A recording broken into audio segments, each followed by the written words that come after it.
Hello दोस्तों, आपका D17 classes में स्वागत है। आज हम बायो सैवर्ट का नियम देखेंगे। तो चलिए शुरू करते हैं।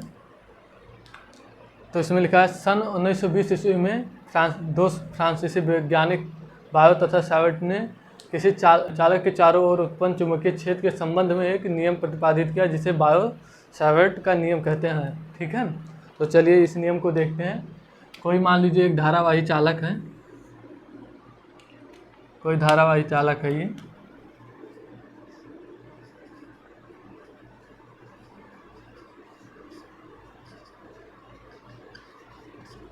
आपको पता है अगर हम किसी चालक में धारा प्रवाहित करते हैं तो उसके चारों ओर चुंबकीय क्षेत्र उत्पन्न होता है। मान लीजिए इस धारावाही चालक में आई धारा प्रवाहित हो रही है तो इसके चारों ओर चुंबकीय क्षेत्र उत्पन्न होगा।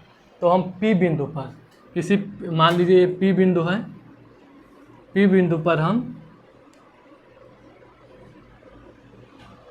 पर हम चुंबकीय क्षेत्र ज्ञात करेंगे। चालक से P की दूरी R है, क्या है? R है। चालक से P की दूरी R है, लेकिन बायो तथा सैवर्ट ने अल्प बिंदु के मतलब अल्पांश लंबाई के लिए चुंबकीय क्षेत्र का मान ज्ञात किया था। मतलब हम कोई अल्पांश लंबाई लेंगे, जैसे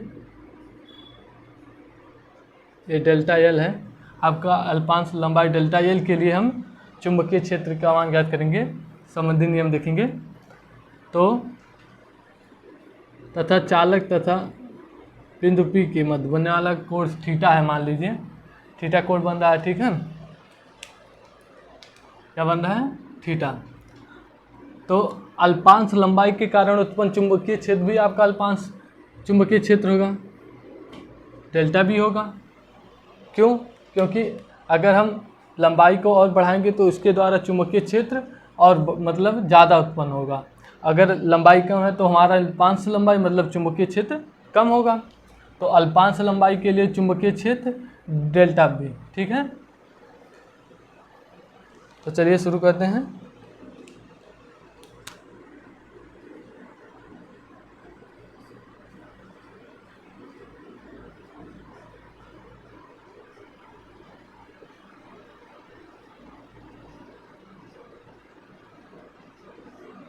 बायो सैवर्ट के नियमानुसार पहला नियम क्या कहता है?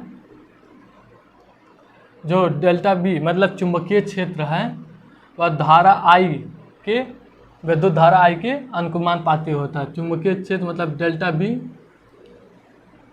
अनुक्रमानुपाती डेल्टा आई के। हमारा समीकरण 1 है। जो हमारा चुंबकीय क्षेत्र डेल्टा बी होता है वह धारा आई के अनुक्रमानुपाती होता है। पहला समीकरण आपका हो गया। जो हमारा चुंबकीय क्षेत्र है डेल्टा बी वह अल्पांश लंबाई डेल्टा एल के अनुक्रमानुपाती होता है।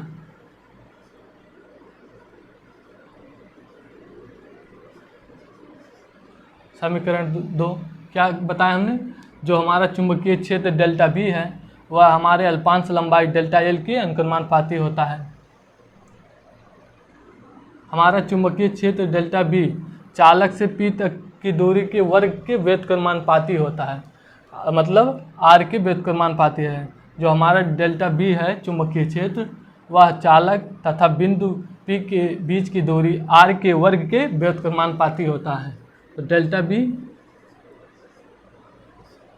R के वर्ग की दूरी के व्युत्क्रमानुपाती होता है। आपका समीकरण ये 3 हो गया, ठीक है।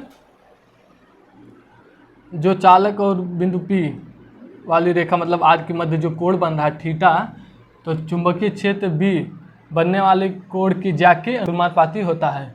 मतलब ज्या का मतलब क्या है? यहाँ है ज्या का मतलब यहाँ साइन से है। क्या है? साइन से है। ज्या का मतलब क्या है? यहाँ साइन से है, ठीक है। जो हमारा चुंबकीय क्षेत्र डेल्टा बी होता है वह साइन थीटा के अनुक्रमानुपाती होता है। डेल्टा बी अनुक्रमानुपाती साइन थीटा के, ठीक है। ये समीकरण आपका 3 है। पहला समीकरण क्या है?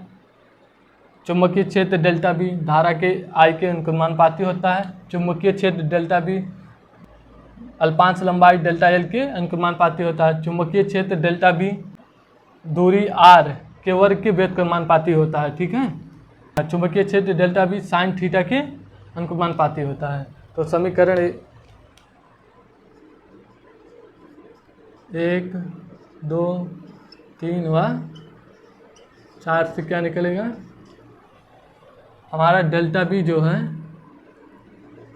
वह अनुक्रमानुपाती I delta L sine theta upon R square.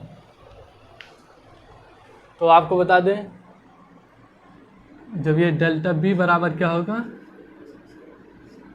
Mu naught upon 4 pi I delta L sine theta upon R square. अब यहाँ देखिए म्यू नॉट क्या है, म्यू नॉट 4 पाई क्या है देखते हैं। जहाँ म्यू नॉट 4 पाई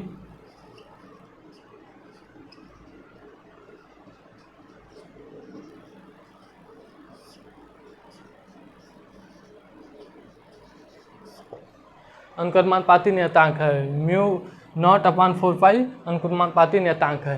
तो यहाँ देखिए न्यू क्या है, अब म्यू नॉट क्या है, म्यू नॉट आपका है निर्वात की विद्युत चुंबकशीलता है।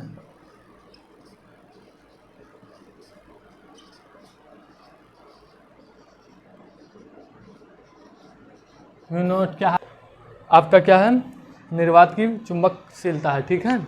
और म्यू नॉट का मान क्या होता है, चलिए देखते हैं। म्यू नॉट का मान जो होता है, यहाँ से देखिए, म्यू नॉट का मान जो होता है वह होता है 4 पाई गुणे 10⁻⁻⁷, ठीक है। और इसका मात्रक क्या होगा, देखिए यहाँ पर किलोग्राम मीटर पर second square ampere square. Mu naught का मान क्या होता है, 4 पाई गुणे 10⁻⁷, और इसका मात्रक क्या होगा, किलोग्राम मीटर प्रति सेकंड स्क्वायर एम्पियर स्क्वायर, ठीक है। तो अगर हम यहाँ, पहला तो हमारा ये बन रहा है, आपका यही प्राप्त होगा चुंबकीय क्षेत्र के लिए मान, ठीक है। अब अगर हम यहाँ म्यू नॉट का मान धर दें तो क्या होगा, देखिए, तो डेल्टा बी, म्यू नॉट का मान धरिए 4 पाई गुणे 10⁻⁻⁷ अपान 4 पाई, और यहाँ होगा I delta L sine theta upon R square, ठीक है। यहाँ 4 पाई से 4 पाई कैंसिल, तो आपका डेल्टा बी इक्वल टू क्या हो जाएगा, 10⁻⁷ I delta L sine theta upon R square. आप ये भी लिख सकते हैं एक, ठीक है ना। तो आपका यही बायो-सावर्ट का नियम था। आज के लिए बस इतना ही। आशा करते हैं आपको समझ में आया होगा। अगर आपको ये समझ आया तो कमेंट करके ज़रूर बताइए, और अभी तक हमारे चैनल को सब्सक्राइब नहीं किया तो सब्सक्राइब कर लीजिए। मिलते हैं अगले वीडियो में।